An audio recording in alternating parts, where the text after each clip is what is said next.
Assalamualaikum warahmatullahi wabarakatuh. Perkenalkan, nama saya Karlandre David. Saya mahasiswa Universitas Cyber Asia yang pada kesempatan kali ini akan mencoba memaparkan sebuah paparan dalam rangka menyelesaikan ujian tengah semester mata kuliah manajemen SDM dengan dosen pengajar Bapak Joko Suharyanto. Kali ini saya akan mencoba memaparkan sistem upah di tempat saya bekerja. Ada bagian-bagian besar yang akan saya coba paparkan. Yang pertama, saya akan mencoba mendeskripsikan tempat saya bekerja, pengalaman atau hasil observasi saya terkait sistem upah ini di tempat saya bekerja. Saya mencoba menganalisa kelebihan dan kekurangannya. Saya mencoba memberikan saran dan solusi dan juga memaparkan apa pelajaran penting yang bisa diambil.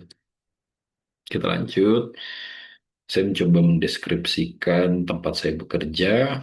Saya bekerja di salah satu kantor pemerintahan di sebuah instansi, di sebuah kementerian yang bergerak di bidang keuangan, yang memiliki banyak pegawai dari Sabang sampai Merauke, yang berstatus pegawai negeri sipil, dan terdapat banyak orang-orang hebat, sehingga sistem upah atau penggajian harus berdasarkan sistem modern dan adil. Berdasarkan pengalaman dan observasi saya, sistem penggajian yang diterapkan oleh instansi saya ini didasarkan oleh tiga bagian, baik itu pangkat dan golongan seseorang, koefisien dari masing-masing kantor atau unit kerja, dan peringkat masing-masing individu. Sistem upah berdasarkan pangkat dan golongan, seperti sama-sama kita ketahui pada umumnya, semakin tinggi pangkat atau golongan seseorang, maka semakin tinggi juga upah yang diterima. Kenaikan golongan ini didasarkan waktu, jadi per berapa tahun sekali seorang pegawai itu berkesempatan untuk naik pangkat atau golongan. Tapi di instansi tempat saya bekerja, kenaikan pangkat ini diikuti dengan tes uji kompetensi dulu. Jadi ketika seseorang pegawai itu lolos uji kompetensi, maka pangkatnya naik. Tapi kalau tidak lolos, maka kenaikan pangkatnya bisa tertunda dan ini berpengaruh dengan gaji yang ia peroleh. Lalu bagian kedua terkait koefisien atau unit kantor. Jadi tiap-tiap kantor di instansi tempat saya bekerja itu memiliki pengali atau koefisien gaji yang berbeda-beda. Setiap kantor itu didasarkan dan diklasifikasikan berdasarkan amanah yang diberikan, target atau tantangan kerja yang harus diselesaikan oleh satu kantor tersebut. Jadi semakin tinggi bebannya, semakin tinggi juga konstanta atau pengali upahnya. Jadi kalau kita bekerja di kantor A dengan target yang besar dibanding target kantor B, maka kantor A sistem upah dari karyawan-karyawan itu lebih tinggi dari kantor B. Lalu ada bagian peringkat individu dari masing-masing pegawai. Jadi di instansi kami, setiap tahun dan masing-masing pegawai itu diberikan peringkat atau rapot atau predikat berdasarkan kinerja mereka. Predikat-predikat itu ada yang super, amat baik, baik, dan cukup. Jadi bila seseorang pegawai mendapat predikat yang tinggi, maka konstanta penggajiannya juga lebih tinggi dibanding rekannya yang mungkin mendapat predikat yang lebih rendah. Jadi misalkan pegawai A dapat peringkat S, sedangkan B mendapat peringkat C, maka pegawai A ini bakal mendapat upah yang lebih tinggi dari yang mendapat predikat C tadi. Nah, saya mencoba menganalisa kelebihan dari kekurangan sistem upah ini. Kelebihannya adalah dari bagian kenaikan golongan yang disertai tes. Itu menunjukkan bahwa seseorang yang naik pangkat itu layak untuk naik pangkat karena dia lolos tes uji kompetensi tadi. Dan ini tidak serta-merta karena sudah bekerja lama atau sudah senior, jadi gajinya tinggi, nggak seperti itu. Dan ini menguji kompetensi dan pembaharuan dari pegawai itu juga, dan menghindarkan kenaikan gaji yang hanya berdasarkan sudah bekerja lama. Lalu koefisien kantor berdasarkan beban dan target ini juga memberikan rasa menghargai pegawai-pegawai yang mungkin mendapat amanah atau target yang lebih besar. Dan ini bisa memacu semangat dari mereka. Terkait dengan pemeringkatan pegawai, ya ini bisa memacu dari masing-masing karyawan untuk bekerja lebih baik dan mendapatkan predikat yang baik.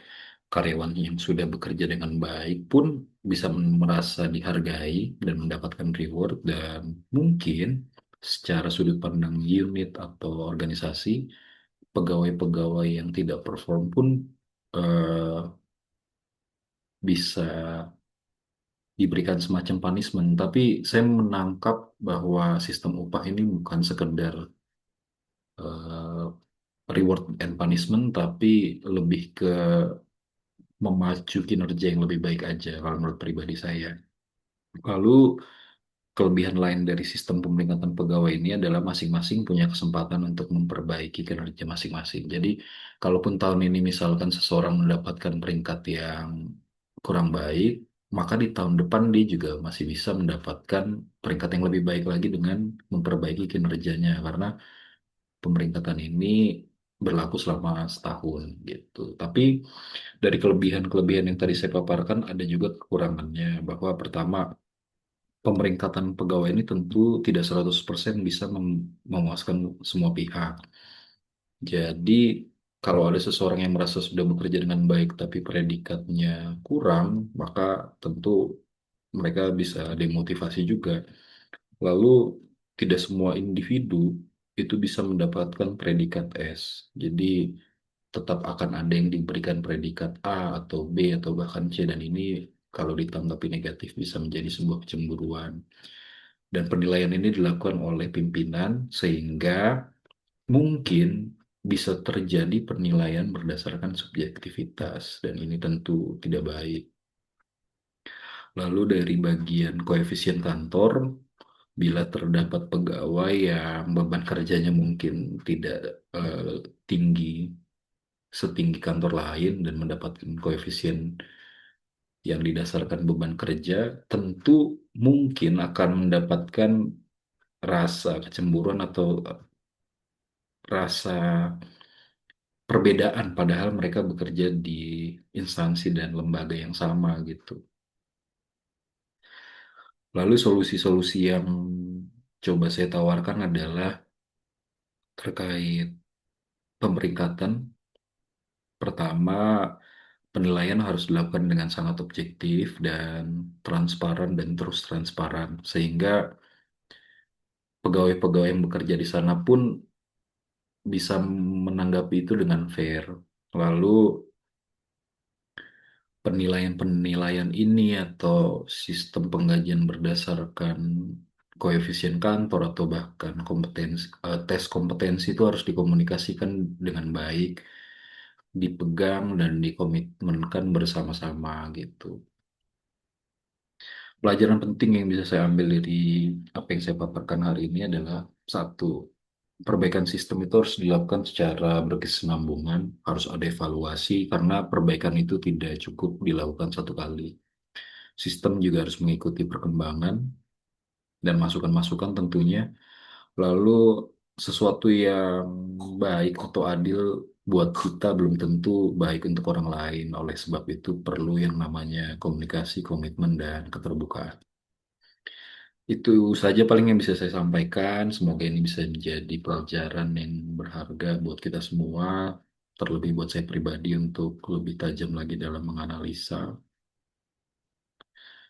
atas kekurangan atau kesalahan kata yang saya ucapkan pada presentasi kali ini. Saya minta maaf. Assalamualaikum warahmatullahi wabarakatuh.